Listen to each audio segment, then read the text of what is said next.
November 4th, 1979, 10:31 a.m., United States Embassy, Tehran. The temperature hovers at 58 degrees Fahrenheit when Marine Sergeant Rocky Sickman hears the first sounds. Not gunfire, but something worse. Chanting. Thousands of voices moving like a wave toward the compound walls. He's wearing his dress blues, crisp in regulation because it's a Monday and Ambassador William Sullivan insists on standards even as the city outside burns with revolutionary fervor. Through the reinforced window of Post 1, Sickman watches the crowd compress against the front gate. Someone's cut the chain. The iron is swinging open. His hand moves to the radio. "We have a breach. Repeat, we have a breach at the main entrance." The response crackles back, but the voice, Al Goloshinsky, chief of security, sounds hollow, already defeated. "Hold your position. Do not discharge weapons. Repeat, do not discharge weapons." Sickman understands what this means. The embassy is a 13-acre complex of buildings and grounds, defended by a handful of Marines with unloaded weapons and orders not to provoke an international incident. The crowd isn't slowing. They pour through the gate like water through a broken dam. Students, Revolutionary Guards in mismatched uniforms, women in chadors, men carrying photographs of Ayatollah Khomeini mounted on sticks like medieval banners. The sound grows deafening. Glass shatters somewhere in the consular section. Smoke begins to rise from the motor pool. In the communications vault 3 floors above, CIA Station Chief Tom Ahern is burning documents. The shredder's jammed an hour ago, overloaded. Now he's using a metal trash can, feeding classified cables into the flames with methodical precision. His hands are steady, but sweat darkens his shirt despite the chill. Each paper turns to ash, but there are filing cabinets full of them. Years of intelligence, agent names, operational cables, surveillance photographs. The smoke detector screams. He doesn't pause. The door handle rattles. Someone's kicking it from outside. Ahern looks at the remaining files, then at the locked safe containing the most sensitive material. Material that identifies every Iranian working for American intelligence. Material that will get people killed. The door splinters. Students push through, their eyes wild with triumph and rage. Ahern raises his hands slowly, stepping away from the fire. Behind him, half-burned documents curl in the flames. On top of the pile, still legible, lies a cable dated October 22nd. Classification, top secret. Subject line, human intelligence assets, Tehran Station. The smoke rises, the chanting grows louder. And in that moment, as rough hands pull Tom Ahern toward the door, 52 Americans become hostages to a revolution that has just devoured the most powerful intelligence apparatus on Earth. None of them know it yet, but their freedom will depend on a script, 6 fake Canadian tourists, and the most audacious lie the CIA has ever told. The official story, as reported by every major news network on the evening of November 4th, 1979, is straightforward. Iranian students have stormed the U.S. Embassy in Tehran and taken approximately 66 Americans hostage. They demand the return of Shah Mohammad Reza Pahlavi, currently receiving cancer treatment in New York, to face revolutionary justice. President Jimmy Carter, speaking from the Oval Office with his characteristic earnestness, promises that America will not yield to terrorism. The students, he says, will see reason. Diplomacy will prevail. The crisis will end peacefully. What the cameras don't show is the classified briefing happening simultaneously in the White House Situation Room, where CIA Director Stansfield Turner is delivering considerably less optimistic news. The embassy takeover isn't spontaneous student activism. It's a calculated operation, likely blessed if not directly ordered by Khomeini's inner circle. The Revolutionary Guards facilitated the breach. The timing, coming exactly 2 weeks after the Shah entered the United States, is no coincidence. This is theater, but it's also leverage. Iran wants the Shah. More importantly, Iran wants to humiliate America on the world stage to prove that the Great Satan bleeds. Turner's briefing includes details that won't be reported for months. 13 hostages, mostly women and African Americans, will be released within 2 weeks as a propaganda gesture. One hostage, Vice Consul Richard Queen, will be released in July 1980 after developing multiple sclerosis. But the remaining 52 will stay. And buried in Turner's intelligence assessment is a single line that causes everyone in the room to go silent. 6 American diplomats are unaccounted for, believed to have escaped the embassy compound, current location unknown. At the State Department, Deputy Secretary Warren Christopher is already working the phones, calling every embassy in Tehran to ask if they've seen Americans seeking refuge. The British say no. The Germans say no. The Danes say no. Christopher is about to give up when he reaches John Sheardown, immigration officer at the Canadian embassy. "We have them," Sheardown says quietly. "All 6. They're safe." Christopher feels his chest unclench for the first time in 8 hours. "Can you keep them?" There's a pause. Through the phone line, Christopher can hear Persian music playing from a radio somewhere in Sheardown's office. Tehran is celebrating in the streets. For now, Sheardown says. But Warren, they're checking hotels. They're checking foreign embassies. The Revolutionary Guards have the embassy's personnel files. They'll figure out who's missing. When they do... How long? Weeks, maybe a month if we're lucky. Christopher makes a note on his legal pad. The word he writes is underlined 3 times. Exfiltration. The 6 Americans hiding in Tehran are Robert Anders, Mark Liek, Cora Liek, Henry Schatz, Joseph Stafford, and Kathleen Stafford. On the morning of November 4th, they were processing visas at the consular section when they heard the chanting start. Anders, the senior consular officer, made the decision that saved their lives. Instead of retreating into the main embassy compound, they slipped out a side exit and walked, not ran, walked, into the Tehran morning. They wore their street clothes. They carried no identification except their diplomatic passports, which they would discard within the hour. The Canadian embassy is 3 miles away. They walk it in pairs, pretending to be tourists fascinated by the revolutionary posters plastering every wall. Mark and Cora Lijek, married barely a year, hold hands. To anyone watching, they look like newlyweds enchanted by exotic Persia, not diplomats fleeing a hostage crisis. They don't speak to each other. They've agreed. If stopped, they're Canadian. If separated, they head to the British embassy. If captured, they know nothing. Canadian Ambassador Ken Taylor opens his door at 11:47 a.m. and sees 6 terrified faces. He doesn't hesitate. Get inside, quickly. Taylor's residence becomes a prison that looks like a guest house. The Americans sleep in shifts on sofas in spare bedrooms. They can't go outside, they can't make phone calls. The windows stay curtained 24 hours a day because Revolutionary Guards patrol the neighborhood, sometimes stopping to peer through gates. Taylor's wife, Pat, cooks meals that stretch to feed 8 people instead of 2. John Sheardown and his wife, Zena, take turns hosting the Americans, rotating them between residences to avoid suspicion. But everyone knows this is temporary. The Canadian embassy has neither the resources nor the plausible deniability to hide 6 Americans indefinitely. Tehran's airports are being watched. All foreigners trying to leave are having their documents scrutinized. The Revolutionary Guards are conducting house-to-house searches in neighborhoods where Westerners live. In Washington, the State Department convenes a working group codenamed Eagle Claw to brainstorm rescue options. The ideas range from plausible to absurd. Bribe Iranian officials, forge Iranian documents, smuggle the 6 across the Turkish border in a truck, arrange a nighttime helicopter extraction. Each scenario gets wargamed. Each scenario ends badly. Bribes are too risky. Who do you trust? Forgeries might work until someone asks a question in Farsi. The Turkish border is 900 kilometers away through Revolutionary Guard checkpoints. Helicopters would violate Iranian airspace and trigger a military response. On November 21st, 17 days after the embassy takeover, the working group admits defeat. They need something impossible, a cover story so convincing that the Revolutionary Guards will escort the Americans to the airport themselves. That's when someone mentions Hollywood. Antonio Mendez doesn't look like a spy. He looks like an art teacher, which is exactly the point. At 43 years old, he's the CIA's chief of disguise, officially called the Office of Technical Service, and he's spent 20 years making case officers invisible. He's forged passports for agents infiltrating East Berlin, designed prosthetics that turned white Americans into Indian businessmen, and once built a submersible car for an operation in Southeast Asia that never got approved. His specialty is what the CIA calls identity transformation, making someone so thoroughly into someone else that they can pass through hostile territory undetected. When Mendez walks into Stansfield Turner's office on November 26, 1979, he's carrying a leather portfolio containing what he calls the package.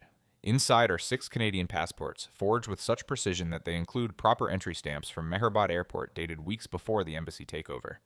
Each passport belongs to a fictional Canadian tourist. Each has a complete backstory: occupation, home address, reason for visiting Iran. The photographs are real, taken surreptitiously of the 6 Americans by Canadian embassy staff using a Polaroid camera. Turner examines the passports under his desk lamp. "These are good," he says.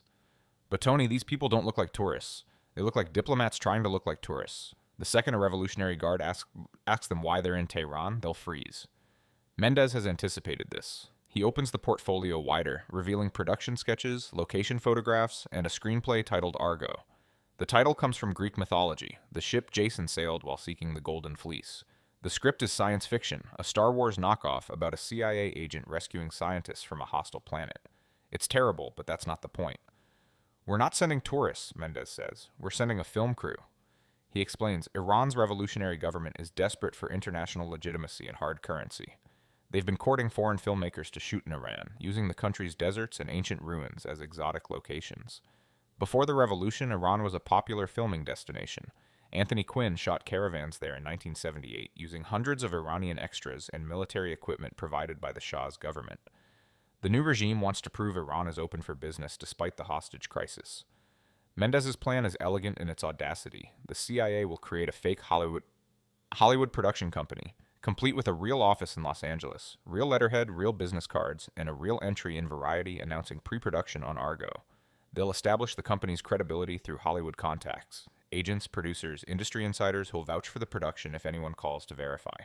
Then Mendez will fly to Tehran as the production's Canadian producer, meet the 6 Americans at the Canadian embassy, give them their roles, location scout, cinematographer, art director, script supervisor, and 2 production assistants, and walk them through Mehrabad airport security as a film crew departing after a successful location scout.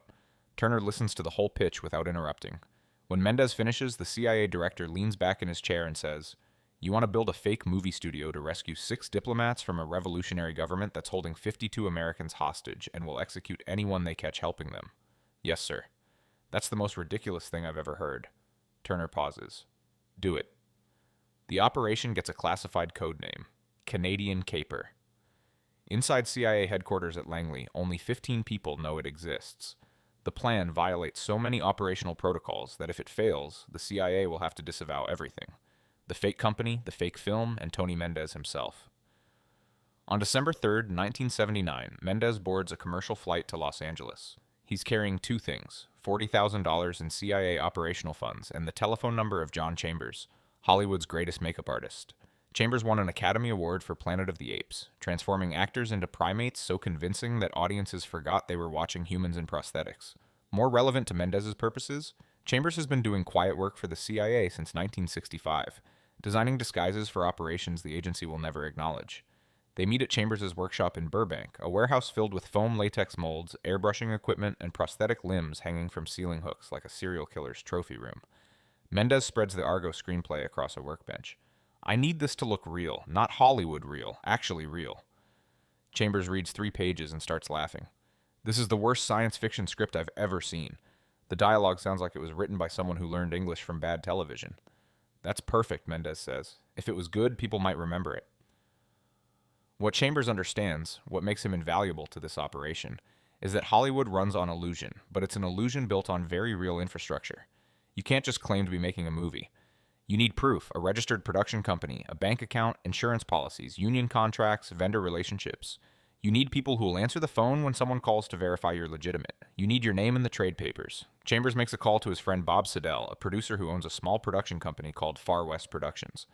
Siddell agrees to let the CIA use his office as their base of operations. On December 10th, Far West Productions announces in Variety that it's entering pre-production on Argo, a science fiction adventure to be filmed on location in the Middle East. Budget, estimated $5 million. Director to be announced. The announcement includes a phone number. When reporters call, Bob Siddell answers and delivers a pitch about exotic locations, Star Wars-inspired action, and the untapped potential of Iranian deserts for alien landscapes. The notice costs $850. It's the best money the CIA ever spends. While Mendez and Chambers build the Hollywood infrastructure, CIA Technical Services is manufacturing the supporting documents. 6 Canadian passports, each containing genuine Mehrabad airport entry stamps carefully backdated to October 1979. 6 business cards identifying the bearers as members of Studio 6 Productions, a subsidiary of Far West Productions, adding another layer of corporate legitimacy. 6 complete biographies with addresses in Toronto, Vancouver, and Montreal that correspond to real buildings. The addresses are chosen carefully, middle-class neighborhoods where a location scout or production assistant might plausibly live. Nothing too wealthy, suspicious, nothing too poor, unprofessional. The technical challenge is the entry stamps. Iranian immigration stamps from 1979 contain specific ink compositions and pressure patterns that vary by airport and date. The CIA's forgery division, tucked in the basement of Langley's Technical Services building, has been collecting Iranian passport samples since 1978, anticipating exactly this kind of operation. They've analyzed the stamps under spectrographic analysis, identified the ink chemistry, a petroleum-based dye with specific titanium dioxide ratios, and machined duplicate stamps using steel alloys that match the wear patterns of the originals. When the passports are complete, Mendez takes them to the State Department for review. A consular officer examines them under ultraviolet light, checking for the correct paper fluorescence. She flips through the pages, studying the stamp placements. After 5 minutes, she says, "Where did you get these? These are real Canadian passports." "They are," Mendez says. "The Canadian government issued them for this operation." "No, I mean the entry stamps. These are real Iranian entry stamps." Mendez smiles. "Are they?" On January 8, 1980, 65 days after the embassy takeover, Mendez receives final approval for the operation. The White House is nervous. President Carter's approval rating has collapsed to 32%, driven by nightly news coverage of American hostages blindfolded and paraded before cameras. The failed diplomatic negotiations have made the administration look weak. Secretary of State Cyrus Vance worries that if Canadian caper fails, it will provoke Iran to put the 52 hostages on trial. But the alternative, leaving 6 Americans trapped in Tehran indefinitely, is equally untenable. Mendez flies to Germany first, routing through Frankfurt to avoid direct flights from the U.S. to Iran. In Frankfurt, he meets with a CIA logistics officer who provides him with additional materials. A portfolio of location photographs from Iran, taken by agency assets weeks before the embassy takeover. A 16mm Bolex film camera, standard equipment for location scouts, and a Halliburton briefcase containing press kits for Argo, complete with concept art showing futuristic cityscapes rising from desert sands. The Halliburton briefcase is aluminum, brushed silver with combination locks. Mendez will carry it throughout the operation. Inside, besides the press kits, are contingency documents, a second set of passports with different identities, $5,000 in emergency cash, and a one-time pad for encrypted communications with Langley. The briefcase becomes his talisman. As long as he's carrying it, he's a Hollywood producer. The moment he abandons it, he's a CIA officer running for his life. On January 25, 1980, at 6:15 a.m., Mendez boards Swissair Flight 315 from Frankfurt to Tehran. The flight is packed, mostly European businessmen hoping to profit from Iran's post-revolutionary chaos, plus a handful of journalists covering the hostage crisis.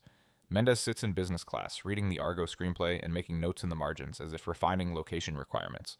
The passenger next to him, a German engineer heading to Tehran to negotiate oil equipment contracts, glances at the script's title page. "You're making a movie in Iran?" the engineer asks in accented English. "Now?" Mendez smiles. "Best time? Everyone else is scared. We'll get amazing deals on locations and extras." The engineer laughs, but there's an edge to it. "Be careful, the Revolutionary Guards aren't friendly to Americans." "Good thing I'm Canadian," Mendez says and returns to his screenplay. When the plane descends toward Mehrabad Airport, Mendez looks out the window at Tehran sprawling below. The city is brown and gray, choked with smog. Snow covers the Alborz Mountains to the north. From this altitude, it looks peaceful, but Mendez knows that somewhere down there, 6 Americans are waiting for him, and 52 more are imprisoned in the embassy compound, praying for rescue that isn't coming. The Halliburton briefcase sits on his lap. He presses the combination locks with his thumbs. Click, click, checking they're secure. The plane's landing gear drops with a hydraulic whine. Mendez closes his eyes and reviews the cover story one more time. Studio 6 Productions, location scout for Argo, meeting with local film contacts to assess Tehran's viability for shooting. 3 days in country, then departing with his crew. Simple, clean, completely fabricated. The wheels touch tarmac, the plane shudders. And Tony Mendez, who has run operations in Moscow and Beirut and Hanoi, feels his hands go cold. Mehrabad Airport immigration is chaos. Revolutionary Guards in mismatched uniforms patrol the terminal. Heckler & Koch G3 rifles slung across their chests. The air smells like cigarette smoke and diesel fuel. Passengers queue at inspection stations where officials scrutinize every passport with paranoid intensity. The hostage crisis has made everyone suspicious. Americans are forbidden from entering Iran. Canadians are tolerated barely. Europeans are viewed with contempt as likely CIA agents. Mendez joins the queue, the Halliburton briefcase in his left hand. He's wearing a brown corduroy jacket, jeans, and Converse sneakers, the unofficial uniform of Hollywood location scouts in 1980. His Canadian passport identifies him as Kevin Costa Harkins, producer with Studio 6 Productions, birthplace Toronto. The passport is genuine, issued by the Canadian government specifically for this operation. If the Revolutionary Guards call Ottawa to verify, a real Canadian official will confirm that yes, Mr. Harkins is a legitimate producer. The immigration officer is 23, maybe 24, with a wispy beard and eyes that have seen too much violence too quickly. He takes Mendez's passport and flips through it slowly, checking for irregularities. His finger traces the Swiss entry stamp from Frankfurt. "Purpose of visit?" the officer asks in heavily accented English. "Location scouting," Mendez says. He places the Halliburton briefcase on the inspection counter and opens it. The Argo press kits fan out, glossy booklets with concept art showing spacecraft and alien landscapes. "I'm producing a science fiction film. We're considering Iran for exterior desert sequences." The officer picks up one of the booklets, studying the images. Behind him, another Revolutionary Guard drifts over, curious. They speak in rapid Farsi. Mendez doesn't understand the words, but he understands the tone, skepticism mixed with interest. "Science fiction?" the first officer says. "Like Star Wars?" "Exactly like Star Wars," Mendez says. "But better locations. We want something authentic. The American Southwest is overdone. Iranian deserts are perfect, untouched, dramatic, Exactly what the script needs. The second guard says something that makes the first officer laugh. He stamps Mendez's passport, thump, and slides it back across the counter. Welcome to Iran. Enjoy your location scouting. Mendez exhales slowly as he walks toward baggage claim. The first checkpoint is cleared. Now comes the hard part. The Canadian embassy sends a car, a beige Toyota Corolla driven by a local employee who speaks minimal English. Mendez sits in back, watching Tehran scroll past the windows. The city is transformed since his last visit in 1976. Then it was cosmopolitan, westernized, full of restaurants and nightclubs catering to expatriates working for oil companies and defense contractors. Now revolutionary murals cover every building. Khomeini's face, 40 feet tall, rendered in stark black and red. Slogans in Farsi promise death to America, death to the Shah, death to anyone who resists the revolution. The car stops at a residential compound in northern Tehran. High walls, a green metal gate. The driver presses the intercom button. The gate swings open. Inside, Ambassador Ken Taylor is waiting. Mr. Harkins, Taylor says, using Mendez's cover name. Welcome to Tehran. Come inside quickly. Please. The house is elegant but tense. Heavy curtains block the windows. A radio plays Persian music. Taylor's technique for masking conversations from potential listening devices. In the living room, the 6 Americans wait. They look exhausted. Robert Anders has lost weight, his face gaunt. Cora Liek's hands tremble when she lifts a teacup. Joseph Stafford stares at Mendez with desperate hope and deep mistrust. Mendez sets the Halliburton briefcase on the coffee table and opens it. My name is Tony Mendez. I work for the CIA. I'm here to get you out. For the next 3 hours, he explains the operation. They are no longer American diplomats. They are Canadian members of a Hollywood film crew that has spent the past 2 weeks location scouting in Iran. Tomorrow morning, they will go to the bazaar and walk through historic sites, acting like tourists fascinated by Persian architecture. A Canadian embassy photographer will document their location scouting to create visual evidence of their presence. The photographs will be time-stamped and logged as if they've been developing this project for weeks. Then the day after tomorrow, January 27th, they will go to Mehrabad Airport and board a Swissair flight to Zurich. If questioned, they will present their Canadian passports and Studio 6 business cards. If pressed, they will reference the location photographs and production materials. If arrested, they will know nothing about the CIA, nothing about exfiltration plans, nothing except what their cover story provides. Mark Liek raises his hand like a student in class. What if they ask us technical questions about filmmaking? I don't know anything about cameras or scripts or... You're production assistants, Mendez interrupts. You carry equipment and make coffee. You don't need to know technical details. If someone asks a complex question, defer to me. I'm the producer. I handle the complicated stuff. Kathleen Stafford says quietly, What happens if they catch us? The room goes silent. Mendez doesn't sugarcoat it. If they catch you, you'll be added to the other hostages, possibly put on trial for espionage. The U.S. government will deny any knowledge of this operation. Canada will claim you deceived them about your identities. You'll be on your own. And you? Anders asks. I'll be executed, Mendez says. Probably publicly. The Iranians love televising that sort of thing. Pat Taylor, who's been standing in the doorway, says, Then let's make sure they don't catch you.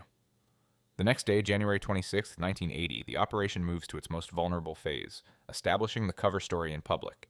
The 6 Americans venture outside for the first time in 83 days. They dress in casual Western clothing, jeans, sweaters, comfortable shoes. Mendez distributes the 16mm Bolex camera, a Nikon still camera, and clipboards for note-taking. They look nervous, but they look like filmmakers, which is what matters. The Canadian Embassy. Photographer, a local employee named Reza, vetted and paid by Ken Taylor, meets them at the Grand Bazaar. It's Sunday morning, and the bazaar is packed with shoppers buying produce, spices, rugs, copper pots. Revolutionary guards patrol in pairs, watching for anything suspicious. Mendez leads the group through the stalls, pointing at architectural details and narrating loudly in English. This is perfect for the marketplace scene in Act 2. Cora, get some shots of those arches. Mark, notes on the light quality. We'll need to match this if we're doing interiors back in LA. Cora Liek holds the Nikon, her hands shaking so badly that the first 3 photographs are blurred. But she steadies herself. She focuses. She becomes, for that moment, a script supervisor documenting locations. The camera clicks. Reza shadows them, capturing photographs of the group examining buildings. Mendez consulting the screenplay. Anders sketching in a notebook.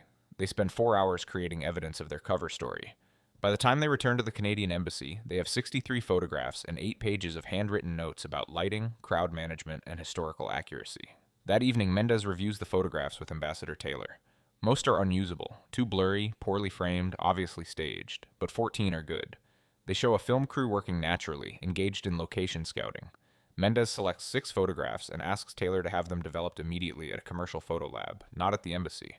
The development receipts will be time-stamped January 26, 1980. Physical proof. These are our insurance, Mendez says. If immigration questions the story, we show them the photographs. Physical evidence trumps suspicion. Taylor nods. And if they don't believe the photographs? Mendez slides the pictures back into an envelope.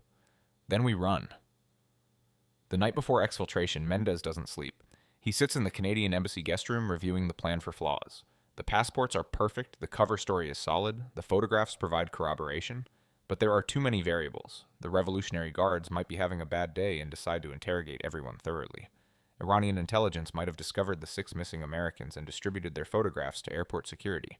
A random baggage inspection might reveal something inconsistent with the cover story. At 3 a.m., Mendez opens the Halliburton briefcase and checks the emergency documents one more time. The second set of passports identifies them as British journalists. The logic, if the Canadian cover fails, they pivot to being reporters covering the hostage crisis. It's thinner, more desperate, but it's something. The $5,000 in cash is divided into 10 separate envelopes. If they have to run, splitting up increases the odds that at least some of them escape. Mendez closes the briefcase, click, click, and stares at his reflection in the aluminum surface. He thinks about his wife and children back in Maryland who believe he's in Europe on routine business. He thinks about the 52 hostages locked in the embassy compound 3 miles away, who will remain captive while these 6 escape. He thinks about the operational principle that's guided his entire career. One person saved is worth the risk, because each person saved is proof that the impossible remains possible. At 5:30 a.m., Ken Taylor knocks on the door. Time to go, January 27th, 1980, 8:15 a.m. The Canadian Embassy convoy departs for Mehrabad Airport in 3 cars. Mendez rides in the lead vehicle with Anders and Schatz.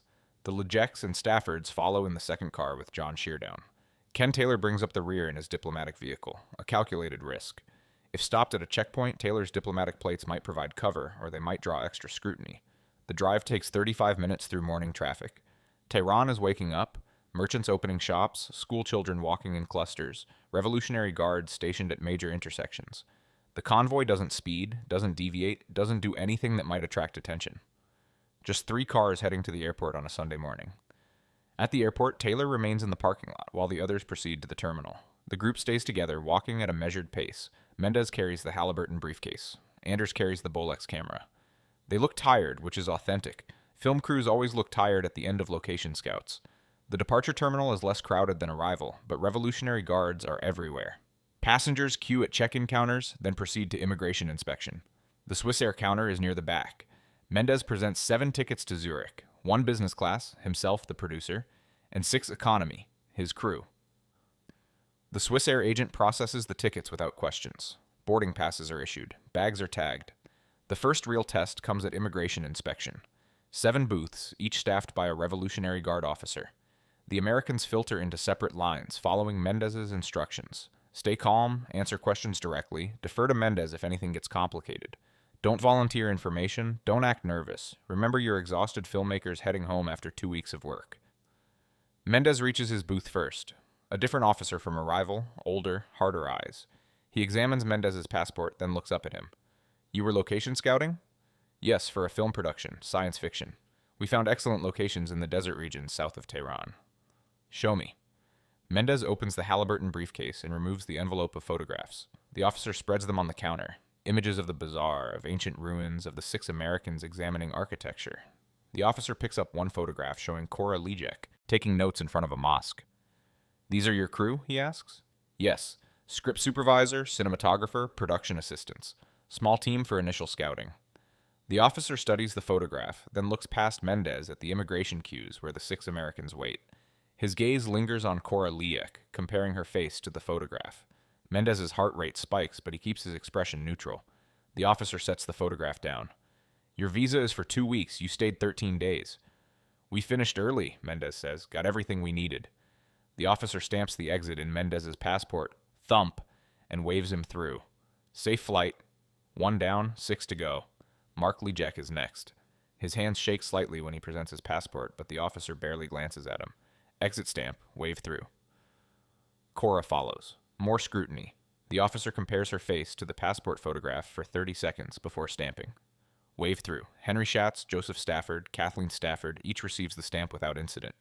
Robert Anders is last. The most senior, the most recognizable if Iranian intelligence has been tracking missing embassy personnel. He reaches the booth and slides his passport across the counter. The officer opens it, flips through the pages, pauses. Robert Campbell, the officer reads from the passport. Anders nods. The officer looks up. What was your job on this film? Location scout. I identify suitable filming sites and coordinate logistics with local authorities. What authorities? Anders hesitates. It's barely a second, but Mendez sees it from across the hall. The question is a trap. If Anders names specific authorities, they can be checked. If he doesn't name anyone, the story sounds fabricated. We worked primarily through our embassy, Anders says carefully. They provided contacts with regional tourism offices. Most of our work was independent reconnaissance. The officer stares at him. 15 seconds. 20. Then he stamps the passport and slides it back. Next. At 9:23 a.m., all 7 members of the Studio 6 Productions crew pass through immigration and proceed to the departure gate. Swissair Flight 363 to Zurich begins boarding at 9:45. Mendez and the 6 Americans walk down the jetway, find their seats, stow the Halliburton briefcase in the overhead compartment. The plane is half empty. Most people are avoiding Iran, not leaving it.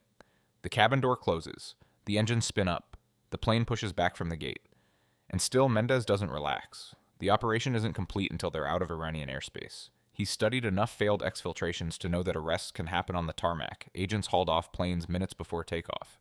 The Revolutionary Guards could be calling Tehran right now, verifying Studio 6 Productions with Hollywood sources.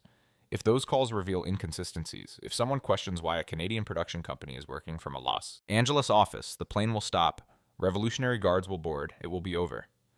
The plane taxis. Tehran scrolls past the windows, hangars, cargo terminals, military transport aircraft parked in neat rows. The pilot announces takeoff clearance in French-accented English. The engines roar, the aircraft accelerates down the runway, lifts, climbs. At 10:04 a.m., the pilot announces, "We have left Iranian airspace and are now over Turkey." In seat 12B, Tony Mendez closes his eyes.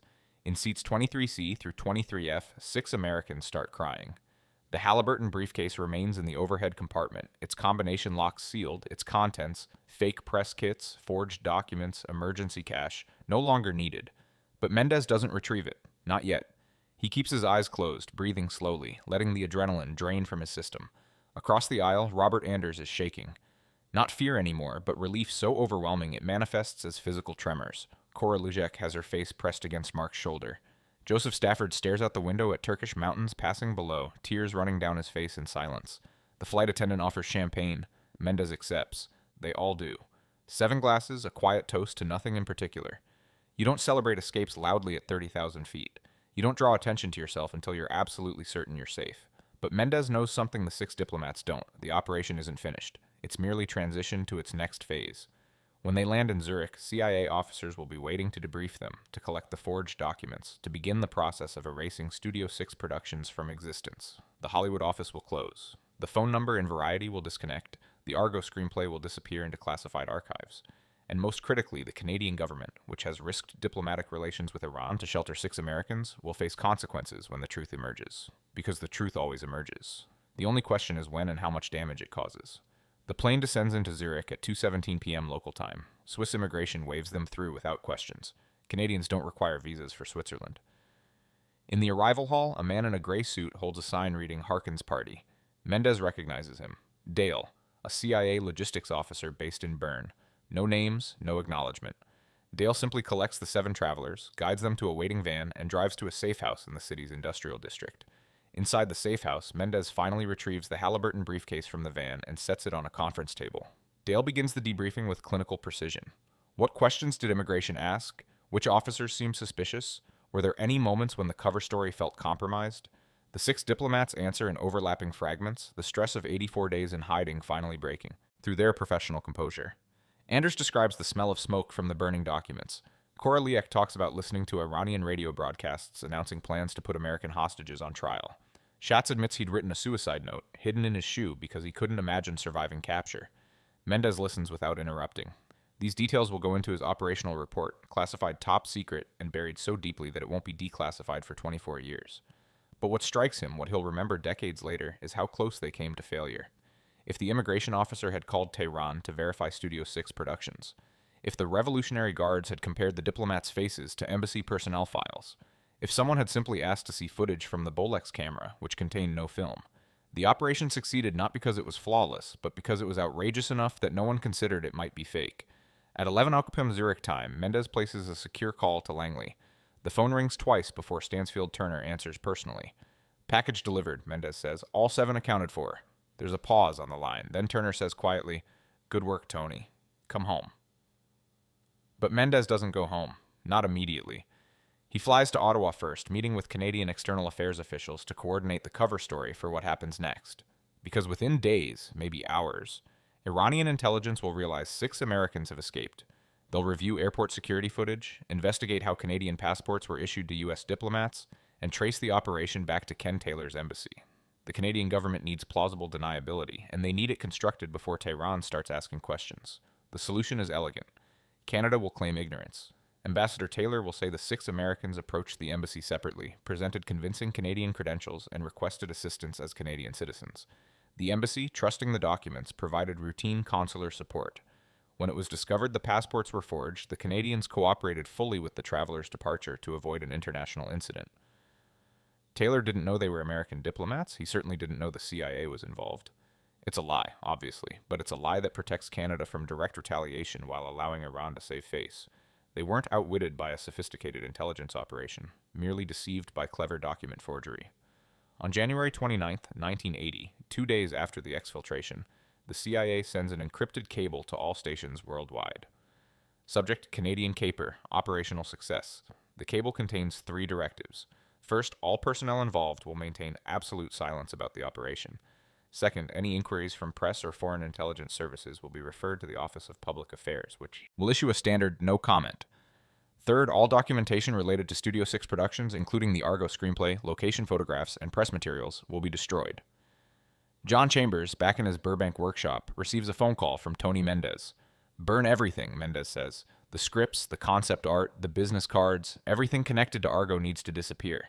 Chambers sounds amused. "Even the Variety announcement?" "Especially the Variety announcement. Call the editor. Tell them it was a hoax. Say the project fell through due to financing." "Tony," Chambers says, "you know people in Hollywood don't forget this stuff. Someone's going to remember that production announcement. Someone's going to start asking questions." "Let them ask," Mendez says. "We'll deny everything." And for 6 years, that's exactly what happens. The public revelation begins not with a dramatic press conference, but with a leak. On September 8, 1980, 8 months after the exfiltration, a Canadian journalist named Jean Pelletier publishes an article in La Presse detailing Ambassador Ken Taylor's role in harboring 6 American diplomats. The article is based on anonymous sources within Canada's External Affairs Ministry. Officials angry that Taylor and Canada received insufficient credit for risking diplomatic relations with Iran.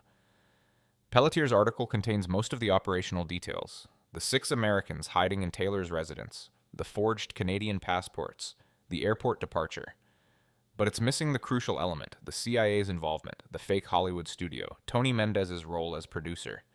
Those details remain classified. The story that reaches the American press portrays the escape as purely a Canadian operation, with Taylor as the hero and the U.S. government as helpless bystanders grateful for Canada's assistance. President Carter, facing re-election and desperate for good news after the failed Operation Eagle Claw helicopter rescue attempt in April 1980, embraces this narrative. He praises Canada's courage publicly, calling Taylor a hero of the First Order. The Canadian embassy in Tehran is closed. Iran expels all Canadian diplomats in retaliation, but Ambassador Taylor returns to Canada as a national hero. He's awarded the Congressional Gold Medal, the first Canadian so honored since Winston Churchill. Tony Mendez watches these developments from Langley, bitter but silent.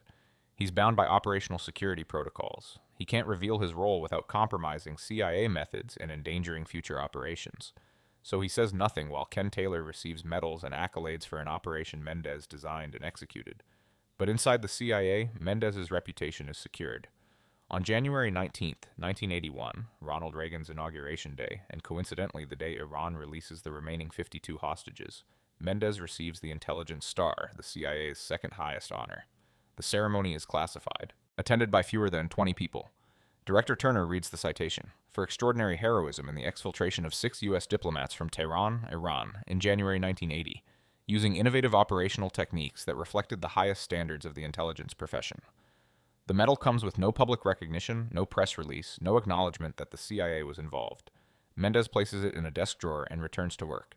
The classified truth remains buried until 1997, when the CIA partially declassifies the Canadian Caper operation in response to Freedom of Information Act requests.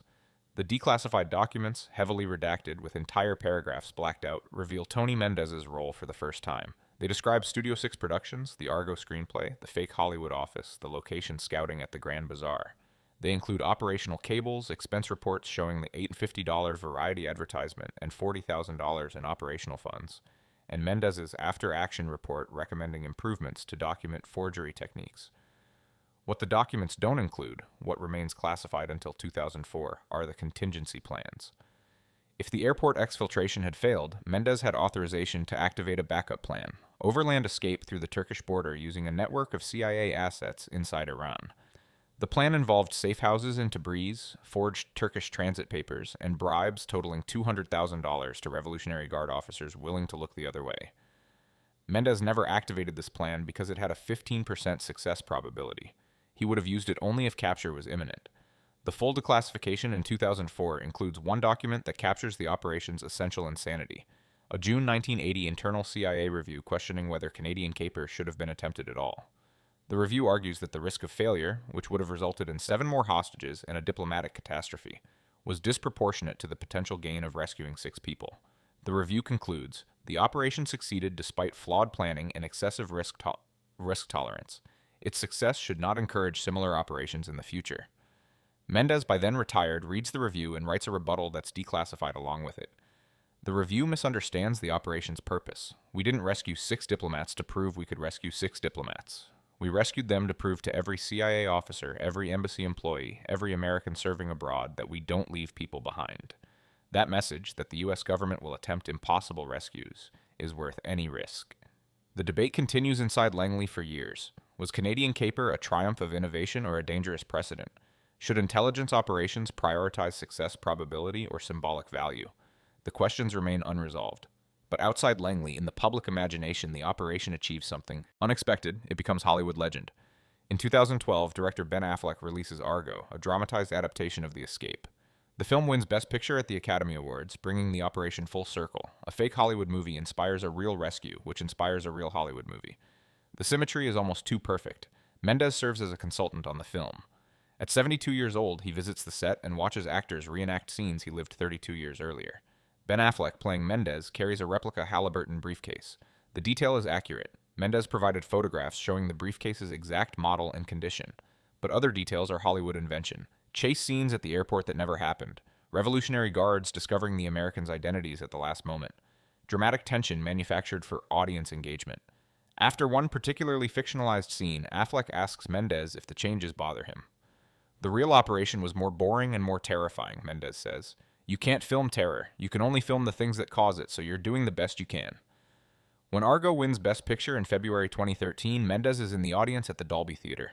Michelle Obama announces the winner via video from the White House, an unprecedented moment marking the operation's transformation from classified secret to cultural touchstone. As Affleck delivers his acceptance speech, thanking Canada and praising Tony Mendez's courage, the camera cuts to Mendez in the crowd. He's crying, but they're not tears of joy. They're tears of exhaustion, of carrying a secret for 33 years, of watching the most dangerous operation of his career become entertainment. 3 years later, in January 2019, Tony Mendez dies of Parkinson's disease at age 78.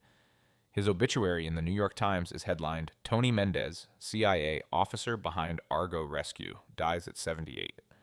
The article describes the operation in detail, now fully declassified and publicly acknowledged.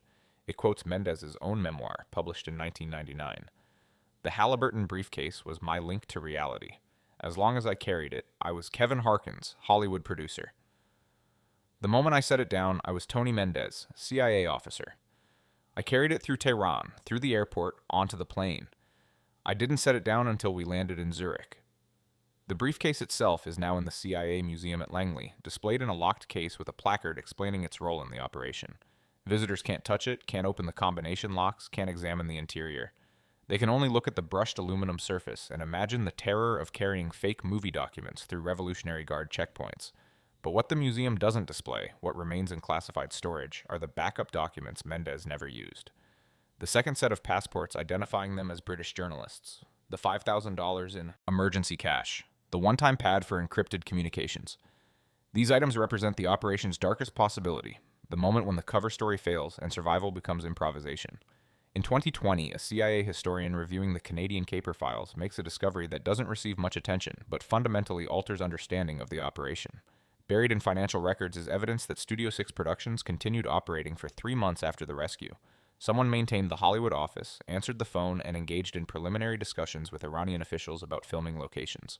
The operation didn't end with the exfiltration. It continued as a counterintelligence effort, creating false trails and confusion about what actually happened.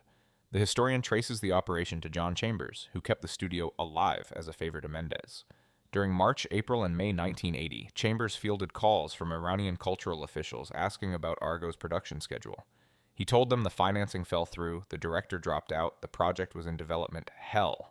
Standard Hollywood explanations that raised no suspicions. He sent apologetic letters on Studio 6 letterhead. He maintained the illusion long enough for the trail to go cold, for Iranian investigators to conclude the Canadian tourists were exactly what they claimed. This deception after the deception represents Mendez's true genius. The airport escape was daring, but it was also vulnerable. If Iranian intelligence had immediately investigated, they might have discovered the fake studio within days. By keeping Studio 6 operational, Chambers created a buffer, a window where Iranian officials could verify the cover story and find it apparently legitimate. By the time they realized it was fabricated, the moment for retaliation had passed. Ken Taylor learned about this extended operation only years later, when the files were declassified. In a 2014 interview, he said, "Tony never told me he planned to keep the studio running after we got out. If I'd known, I might have objected. It exposed John Chambers to risk. But that was Tony, always thinking 3 moves ahead, always considering what happens after the immediate crisis ends." The last piece of the puzzle emerges in 2023 when the Canadian government declassifies its own Canadian Caper files. These documents reveal tension within the Canadian bureaucracy about whether to participate in the operation. External affairs officials worried that sheltering American diplomats violated Canada's diplomatic neutrality. Prime Minister Joe Clark personally overruled these objections, authorizing Ken Taylor to provide whatever assistance necessary. Clark's handwritten note on the authorization memo reads, "If we can't help 6 people escape tyranny, what's the point of diplomacy?" But the Canadian files also reveal something darker. Iranian intelligence did discover the 6 missing Americans approximately 2 weeks before they escaped. Revolutionary Guards had been systematically reviewing embassy personnel files, comparing them against the hostages in custody. They identified 6 names without corresponding prisoners: Robert Anders, Mark Lejek, Cora Layek, Henry Schatz, Joseph Stafford, Kathleen Stafford. Iranian officials distributed these names to airport security on January 20th, 1980, 7 days before the exfiltration. Airport personnel were instructed to detain anyone matching the descriptions or traveling on suspicious documents, but the watch list included a critical error. It specified American passports. Iranian intelligence assumed the fugitives would try to escape using their original documents, perhaps with forged exit stamps. They never considered the possibility of complete identity transformation using Canadian passports.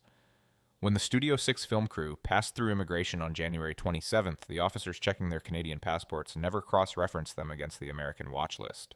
Different document type, different system, different level of scrutiny. The escapees walked past guards specifically looking for them, protected by the operational assumption that Americans would travel as Americans. This near miss was never mentioned in the American declassified documents. Either the CIA didn't know Iranian intelligence had identified the missing 6, or they knew and chose not to include it in the official record. The margin between success and failure was thinner than anyone acknowledged. The lasting impact of Canadian Caper extends far beyond the 6 diplomats it rescued. The operation fundamentally changed how the CIA approaches denied area exfiltration, getting people out of hostile territory where conventional methods won't work.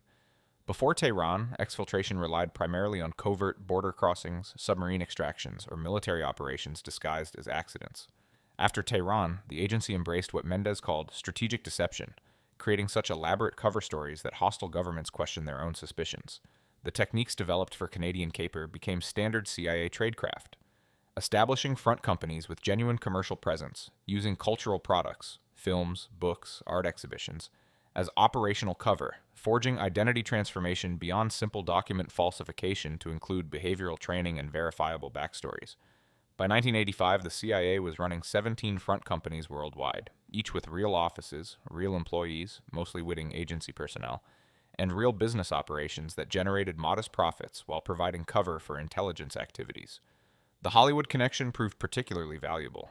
Throughout the 1980s, the CIA maintained relationships with special effects artists, makeup designers, and production companies that could create operational materials on short notice. When a case officer needed to pose as a documentary filmmaker in Afghanistan, Hollywood contacts provided genuine camera equipment and production credentials. When an asset needed to disappear from East Berlin, makeup artists designed aging prosthetics that made him appear 20 years older.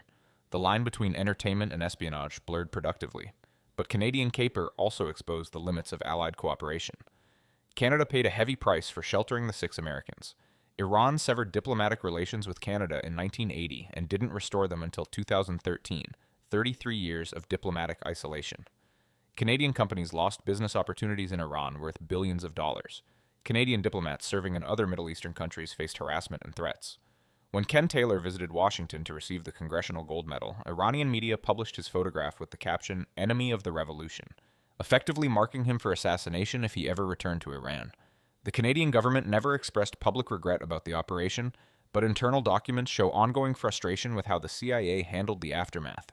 Canada wanted joint recognition, emphasizing the partnership between Allied intelligence services. The CIA wanted secrecy, protecting methods and sources. The tension strained U.S.-Canadian intelligence sharing for years. When the full story finally emerged in the 1990s, Canadian officials felt vindicated. Their role was finally acknowledged, but also betrayed that it took so long. For the 6 diplomats, the impact was deeply personal. All 6 left the Foreign Service within 5 years of returning to the United States. Robert Anders worked briefly as a consultant on Iranian affairs before retiring to North Carolina. The Lejecks divorced in 1986, both remarried, and avoided public discussion of their experience. Henry Schatz suffered from PTSD and depression, spending years in therapy addressing trauma from the 84 days in hiding. Joseph and Kathleen Stafford moved to Vermont, where they ran a bed and breakfast and firmly declined interview requests. In his memoir, Mark Liek wrote about the psychological toll. People assume we were grateful to be rescued. We were, but we also felt crushing guilt. 52 Americans remained hostage while we escaped. They endured 484 days of captivity while we slept safely in Switzerland. That imbalance haunts you. It makes you question whether you deserved rescue, whether your freedom came at someone else's expense. The 52 hostages held in the embassy had similar reactions. When they were finally released on January 20th, 1981, minutes after Ronald Reagan's inauguration, they learned about the Canadian caper for the first time. Some felt relieved that at least 6 had escaped. Others felt abandoned, wondering why elaborate rescue efforts were mounted for 6 people while they suffered for 14 months. Several hostages later said they understood the operational logic but couldn't reconcile the emotional math. One hostage, Marine Sergeant Paul Lewis, wrote in his diary, "6 got out because someone decided they were worth risking everything to save. What about us? Did they decide we weren't worth the risk, or did they just run out of fake movie studios?" The question haunted CIA leadership. After the hostages' release, Director William Casey commissioned an internal study examining why Canadian capers succeeded while Operation Eagle Claw, the military helicopter rescue attempt, failed catastrophically. The study concluded that small-scale deception operations had higher success rates than large-scale military operations in denied areas, but they also required accepting that not everyone could be saved. The CIA could exfiltrate 6 diplomats with forged documents and a fake film crew. It couldn't exfiltrate 52 hostages held under armed guard without starting a war. This operational calculus, choosing who to rescue based on feasibility rather than need, became a defining ethical dilemma for Cold War intelligence operations. How do you decide which asset to extract from Moscow, which agent to abandon in Beirut, which operative to disavow when things go wrong? Canadian caper provided no clear answers. It simply demonstrated that saving everyone isn't possible, and sometimes saving a few requires sacrificing the many. The technology developed for the operation had its own legacy. The CIA's document forgery techniques advanced dramatically during Canadian caper preparation. By 1985, the agency could forge virtually any passport, visa, or identity document with sufficient lead time. This capability proved crucial during the Soviet war in Afghanistan, where CIA officers routinely traveled on forged Pakistani and Indian documents to meet with Mujahideen commanders. It was essential during the Contra operations in Nicaragua, where agency personnel used forged humanitarian worker credentials to move weapons and supplies. But the same techniques became problematic when they proliferated beyond U.S. control. By the early 1990s, multiple intelligence services and criminal organizations possessed sophisticated forgery capabilities, making travel documents increasingly unreliable as identity verification tools. The 9/11 Commission report specifically cited this erosion of document security as a factor enabling terrorist travel. Several of the September 11th hijackers entered the United States using forged documents based on techniques that traced back, at least partially, to innovations developed for Canadian caper. This unintended consequence troubled Tony Mendez deeply. In his final interview, conducted in 2018 as Parkinson's disease eroded his speech, he addressed it directly. "We opened Pandora's box. We proved you could create an identity so convincing that governments would accept it without question. We did it to save 6 lives. Then everyone else learned the technique. I don't regret the operation, but I regret that we didn't think through what happens when the innovation spreads." The Halliburton briefcase sits in its museum display case, lit by climate-controlled LED lights that prevent the aluminum from oxidizing. Visitors to CIA headquarters pass it daily. Agency employees commuting to classified meetings, contractors working on intelligence analysis, tourists on the rare public tour. Most pause briefly, read the placard, then move on. It's a piece of history, interesting but inert. But occasionally someone stops longer. Usually it's a case officer, someone who's run operations in denied areas, someone who understands what it means to carry false documents through hostile checkpoints. These officers stare at the briefcase with a different kind of attention. They're not seeing a museum artifact. They're imagining the weight of it in their hand, the metal cool against their palm, the combination locks clicking as they open it to show Revolutionary Guards the fake press materials inside. They're imagining the moment when everything depends on a lie being believed. On January 27th, 2024, 44 years to the day after the exfiltration, a small ceremony occurs at the CIA Memorial Wall in the original headquarters building at Langley. The wall contains 140 stars, each representing an officer killed in the line of duty. Most stars are anonymous, the operation's too classified to name publicly. But one star, added posthumously in 2019, has a name beside it in the Book of Honor: Antonio J. Mendez. A handful of people attend the ceremony: Mendez's widow, Jonah, herself a retired CIA officer; Robert Anders, now 86 and frail, a representative from the Canadian Embassy, and the current CIA director. The director speaks briefly about Mendez's career: 25 years of service, multiple intelligence stars, operations that saved lives and shaped history. But she focuses on Canadian caper, calling it the operation that proved imagination matters as much as courage in intelligence work. After the ceremony, Anders approaches the memorial wall and places his hand on the star. A photographer captures the moment. An elderly man touching a star, his face reflecting decades of survival guilt and gratitude. The photograph is never published. It remains in CIA archives, classified not because it reveals operational secrets, but because it reveals something more dangerous: the human cost of success. Later that evening at a private dinner in Washington, the Canadian ambassador proposes a toast. "To Ken Taylor," he says. "To Tony Mendez. To everyone who risked everything to prove that walls can be escaped, lies can be transformative, and sometimes the most effective weapon is a fake movie script and absolute audacity." The guests raise their glasses. They drink to the memory of an operation that shouldn't have worked but did, that saved 6 lives while 52 remained captive, that transformed intelligence tradecraft and created an ethical dilemma that persists to this day. And in Burbank, California, in a warehouse that once served as John Chambers' workshop, there's a storage room containing items from 40 years of Hollywood history: makeup molds from Planet of the Apes, prosthetics from Star Trek. And in a cardboard box labeled simply 1979-80, there's a copy of the Argo screenplay, 89 pages of terrible science fiction dialogue that CIA ordered destroyed but Chambers quietly preserved. The screenplay's cover page contains a handwritten note in Mendez's script: "John, thanks for making the impossible look real. The studio may have been fake, but the lives saved were genuine. TM." Chambers kept the note and the screenplay together, bound with a rubber band. He never showed them to anyone during his lifetime. When he died in 2001, his estate donated the materials to the Academy of Motion Picture Arts and Sciences, which classified them as artifacts of cinematic history, without understanding their intelligence significance. The documents sat in climate-controlled storage for 23 years before a graduate student researching Hollywood's relationship with the CIA discovered them in 2024. The student's dissertation, published later that year, includes an observation that captures Canadian caper's essential paradox.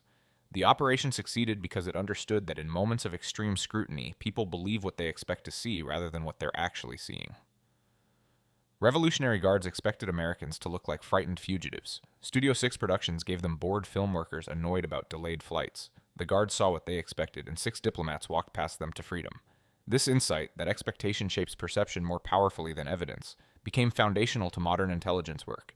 Every fake identity, every legend, every cover story now incorporates this principle. You don't try to make people believe a lie. You make the lie match what they already believe, then let their assumptions do the work.